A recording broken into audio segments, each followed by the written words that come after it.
Bangladesh Zimbabwe টি-20 সিরিজের খবর জানাতে এই মুহূর্তে মিরপুরের শেরে বাংলা জাতীয় স্টেডিয়ামে আছেন সহকর্মী অরণ্য গফুর। সরাসরি চলে যাচ্ছি তার কাছে। অরণ্য, মিরপুরে এই ম্যাচে ফিরেছেন সৌম্য সরকার, সাকিব আল হাসান ও মোস্তাফিজুর রহমান।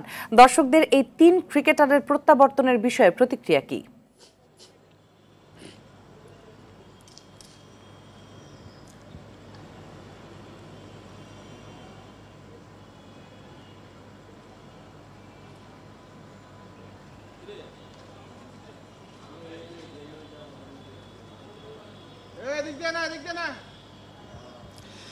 মিতু, চতুর্থ টি-20 আজকে ঢাকাতে শুরু হয়েছে এবং আগের তিনটি টি-20 জিতে কিন্তু বাংলাদেশ এরই মধ্যে সিরিজ জিতে নিয়েছে।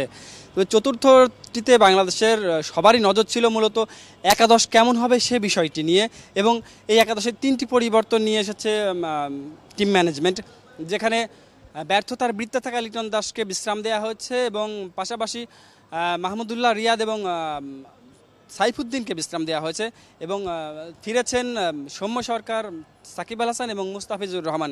আসলে ব্যর্থতার বৃত্তে যে লিটন বন্দী ছিলেন, সেই ব্যর্থতার বৃত্তের শর্তেও তাকে খেলানো হচ্ছিল মূলত বিশ্বকাপকে কেন্দ্র করে, বিশ্বকাপের জন্য তাকে প্রস্তুত করার জন্য, কিন্তু তারপরেও তিনি সেটা ওভারকাম করতে পারেননি এবং সেই একই লক্ষ্যে কিন্তু সৌম্য সরকারকেও দলে নেওয়া হয়েছে যে সামনের বিশ্বকাপে যাতে সৌম্য সরকারকে স্কোয়াডে রাখা যায় এবং সেই পারফরমেন্সের একটা পারদ যাতে তিনি তুলে ধরতে পারেন সেই লক্ষ্যকে কেন্দ্র করে কিন্তু সৌম্য সরকারকে দলে নেওয়া হয়েছিল এবং আজকে তিনি মোটামুটি 41 রানের একটি ভালো ইনিংস খেলেছেন বলা যায়, যেটির মাধ্যমে তিনি নির্বাচকদের প্রত্যাশা কিছুটা হলেও রক্ষা করতে পেরেছেন।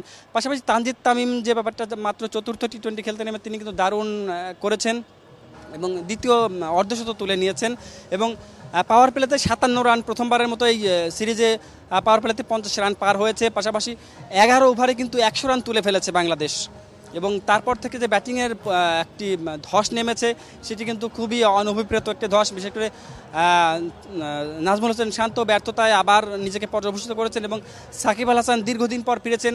সাকিবের নিয়ে কিন্তু দর্শকদের প্রত্যাশা ছিল অনেক।